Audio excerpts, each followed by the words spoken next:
know, okay, I'm thinking where I can put this so that I can get, I'm doing dishes. And I figure while I'm doing dishes, I might as well also record. Let me see if I can get this here. Actually, you're sitting on the stove top. I hope you can hear it okay while I'm doing dishes. So today was a really interesting day. I've had today ups and downs and flats and all over the place. Today is the second holiday of Passover. And so I actually just finished cooking and now I'm doing dishes. I have quite a few up there. But today was an interesting day because it started out, I went to Yahoo and I met my mother's first cousin for the first time. Her name is Cheryl. And it was really interesting because we hit it off like it was magic. And she is like super religious. She has like 50-some grandkids. I think she's older than my mother quite a bit. But she has something very young about her. And she seems like family. And so that was interesting. And I actually talked to her a little bit. It was interesting because she talked to me a little bit about like my great-great-grandfather. I think I already spoke about that in the video today. But it was interesting because she also looks like my grandfather and that side of the family. You could really resemble the family. You can tell. Like our family has like a distinct look to them. There's different distinct looks in our family, but there's very distinct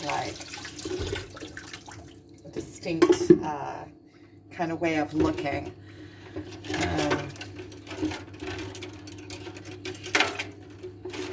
There was a lot more that I wanted to say. I've just been on this ups and downs and all arounds this morning. Started out, it was my mother, my son, and my niece went together in one car, and we had on this twin flame journey. They don't get it. They really don't get it. They don't get it. And they see it in like a very, very 3D way of looking at it. Like that I am always like chasing, and that he is like pushing away. I'm doing dishes and all that. And they don't understand why I just don't leave it alone. And now there's a few different ways of looking at this. You know, they don't see my draw to him. They see it as me being pushed away from him, which I understand the way that they see it. But at the same time, even if I am being pushed away from him, and let's say there is no twin flame journey whatsoever, okay? Let's just say. I still see his quality as a person, you know, as a friend and as a guide, a spiritual guide. My spiritual, my spiritual journey, you know, my awakening has taken like a complete newfounded life since I met him. So even if, let's say, okay, so it's not a romantic relationship and we're just friends, and let's say even just for guiding, there's quality. And besides, I enjoy my time with him, regardless. Every time I'm with him, I just enjoy my time with him. If you notice when I'm with him, it's like there's no other agendas. I just like being with him. I like just to be with him. And when I'm with him, I get lost in that. I don't have to have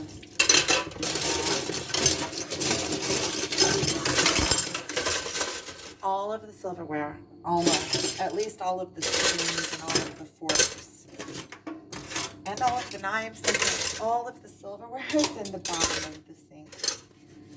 all of the silverware. I ran completely out of silverware. I didn't do dishes for 2 days. But I do want to say that I enjoy not having a lot of dishes, because when even though we get to the down to where there's no dishes, even when I do dishes, there's not that many dishes. I used to have so many dishes in my kitchen that when I went to do dishes, sometimes they would be so piled up. It would be like I had 3 or 4 sinkfuls of dishes. And one thing that I realized is that I don't need so much stuff.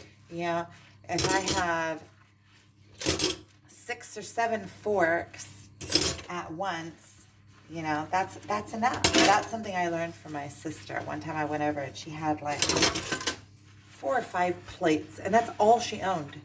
And I said, well, what do you do if you have company? And she said, well, we work it out. Either, people eat from some bowls, or she said, but I never have more than 10 people here eating at once. What do I need more than 10 plates for, And it made so much sense. And now I see it. I had, I don't know, like less than 10 of each thing. And it's really comfortable, because nothing gets there's not massive piles up, even when all the dishes are dirty. I like that. I enjoy that very much. And I was just thinking about the words that we say and that we choose to say, and I've been noticing a lot of places where I'm not paying enough attention to my words. Okay? I want to pay more attention to the words that I say all the time, because my words are creating my reality. And so there are a lot of words that I need to change around certain relationships. So let's say with my relationship with my son, I want to try to program myself differently. And I'm thinking about this I am, like how we program our brain with these affirmations. So I'm thinking about I am, how I use those words. And I notice that you have to use those words very carefully, because whatever you say about yourself, you believe about yourself. You're making up your story as you go. And what we continue to make up about ourselves, like these beliefs that we make up about ourselves, then I'll tell you a story. Like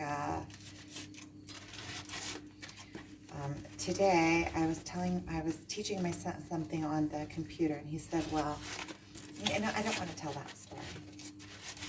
And I'm just saying that when we say things about ourselves, we make them into a belief. So if I tell myself that I am good at something, then it's a completely different feeling than telling myself, oh, you've never been good at that. You can't do that. Why? I can do anything that anybody else can do. There's things that I'm more prone to. There's things that I like doing more than other things. And there's ways that my brain works in, kind of specific ways. And there's gifts that I got. And there's places that I'd rather spend my time than other places. But I can do anything. And I can do anything well if I really set my mind to it.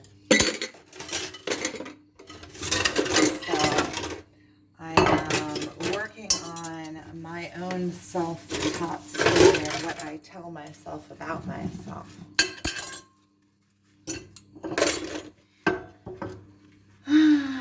And I was thinking about the twin flame journey, and how there's different storylines going on in different places. And I was thinking, that my one friend told me, well, when you say something like that, give examples, because it helps understand what you mean.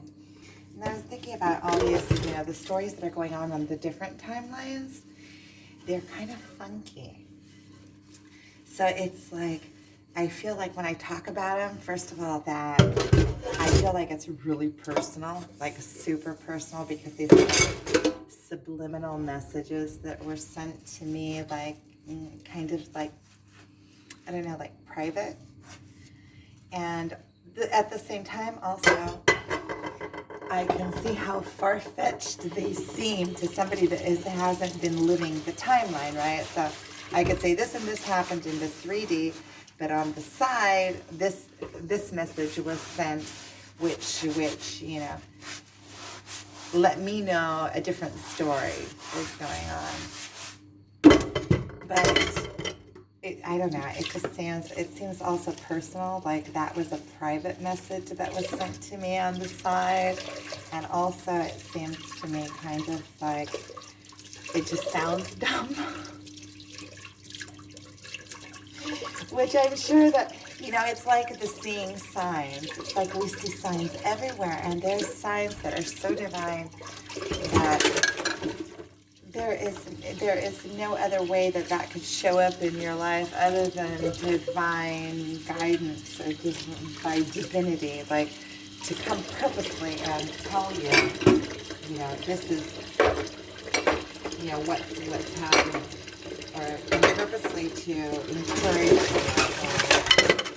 you, to give you a message on your route. I mean, things that just seem absolutely miraculous have been showing up, like heartstones. That's not the like miraculous of it. There's like whole storylines going on. Anyway, so I am.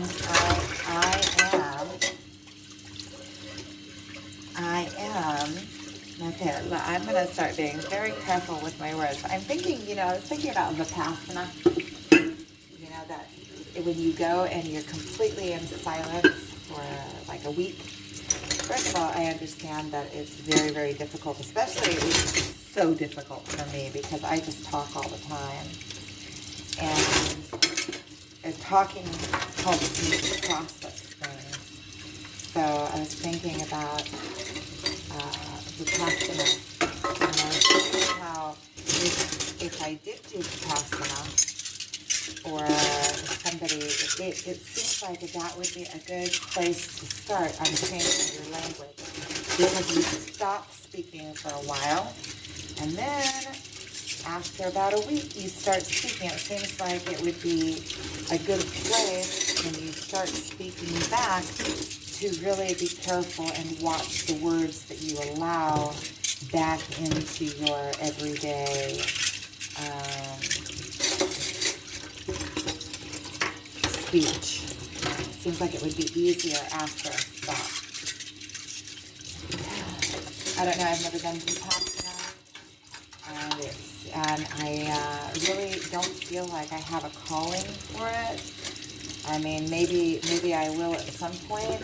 It might do me some good, but I really don't feel the calling for it, to go and be quiet for a week. Well, I don't know about that. I don't know that I would want to do that. And I think it might be quite difficult for me to do. That's also the truth. And I am going to show you what I made. And then I am going to turn this off because I'm seeing that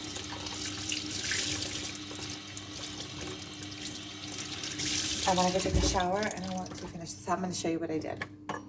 Okay, so I made, I don't remember what it's called, but I put honey and I put basil and I put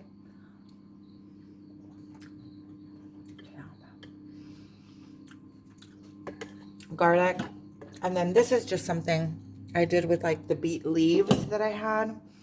Good beet leaves and lentils and onion, and I just made like squash. I just made like a collaboration. And then this is red quinoa with a lot of carrots, because it turns out really good with carrots. And I also put a squash in there, and I put an onion, and I put, and I put garlic. And I put some other things. I don't remember what they are. And then I made potatoes, but they're in the oven and there's nothing to show now. So I'm going to go ahead and end this here. So if you've been with me while I wash the dishes and cook, then thanks for joining me. And we'll update more later.